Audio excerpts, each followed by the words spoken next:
মুখটা পুরো বেজার করে দিল। এই উঠছে, এই দেখো এইগুলো আমি খাই না, সেই খেতে হবে এখন জবরদস্তি।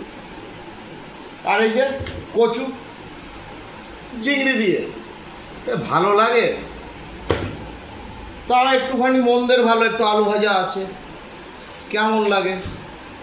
এইভাবে খাওয়া যায় এখন দুপুরবেলা, আর তো কিছু নেই, কেন এইভাবেই খেতে হবে।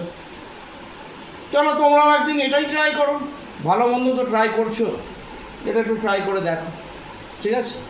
দেখো খাই এই দিয়ে মুখ বেজার করে, আর কি করবো।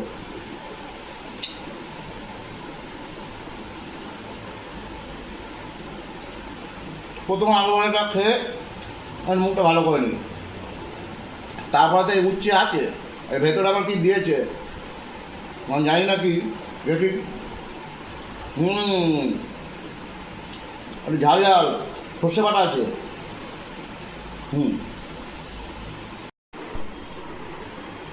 আলু, কচু আর চিংড়ি খেতে মোটামুটি বেশ ভালোই হয়েছে। কচু খাই না, কিন্তু খেতে বেশ ভালোই লাগে রান্না করার পর।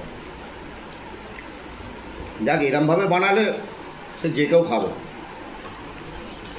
আর এই চিংড়ি, ছোটো চিংড়ি আর কি।